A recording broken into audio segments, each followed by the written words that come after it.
Now let's get into the rice diet versus the rice hack diet.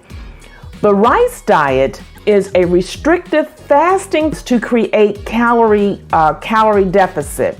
It's very low in sodium, low in fat, and they do encourage exercise, relaxation, and mindful eating. With the rice hack diet, it talks about the way to prepare the rice.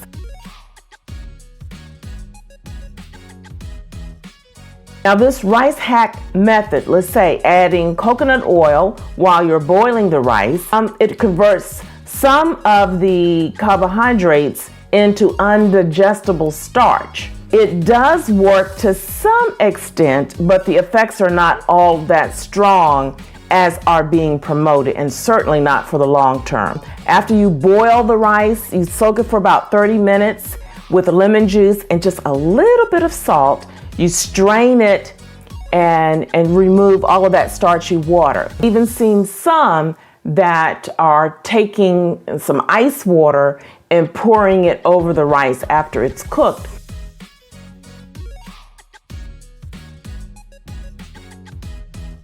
There are 3 categories, and then I will go into the components. Some references said as low as 800 to 1200 calories. One reference I'm looking at says 1,000 to 1,200 calories. Anything less than 1,200 calories, we're saying is leaning toward a starvation diet. When the average American is recommended is taking in about 2,000 calories. And of course, that would depend on whether you're a man or a woman, whether you're an adult or a teenager. You have all of these factors. The 3 categories, you have the basic, which is you just have starches and fruit, the lacto-vegetarian diet, but this is just lacto-vegetarian diet. And in that category, you can have starches, fruit, vegetables, and non-fat dairy. The vegetarian diet, you can have starches, fruits, fats, non-fat dairy, and some protein. Now, when it comes to starches, they're recommending it be rice, beans, and grains. It doesn't specify the specific types of grains, although they're saying it's the rice diet. You would think we can only have rice, but no, you can have grains. Sodium, very, very restrictive. The sodium is 500 to 1,000 milligrams of sodium with a minimum of no more than 300 milligrams of sodium.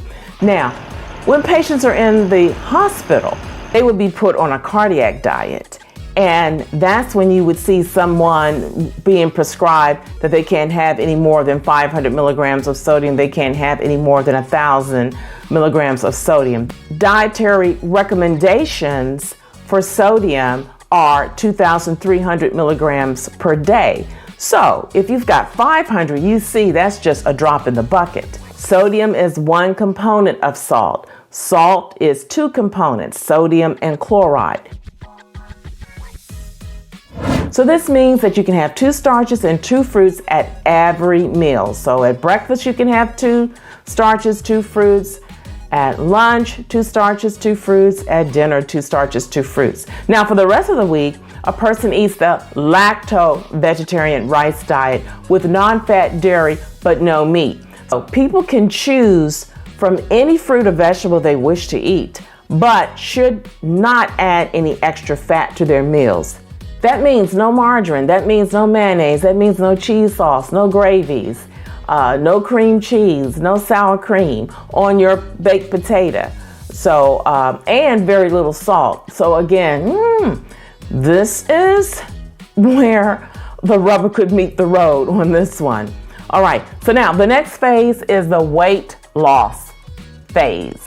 But this phase consists of the basic rice diet for 1 day per week, the lacto-vegetarian rice diet for 5 days per week, and a vegetarian plus rice diet for 1 day per week. The last phase is the maintenance phase. And in this phase, it consists of the basic rice diet for 1 day per week, the lacto-vegetarian rice diet for 4 days per week, and the vegetarian plus rice diet for 2 days per week. For one, you are eating grains and starches, so You may not feel like you're starving yourself, albeit you are, because you're not taking in a lot of calories. Depending on what week you're in, you are missing out on your protein, iron. You get some, but not a lot, because you're not taking in those protein foods. Unless you're careful with selection, not even getting enough that you would get from your dairy group, or which we mainly focus on calcium and things like that. You're going to get very fatigued, and you're not going to enjoy your meals because there's hardly any salt.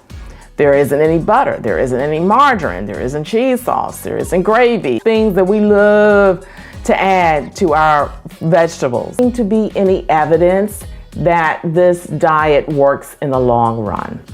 You may experience weight loss, definitely, because you're dealing with a calorie deficit.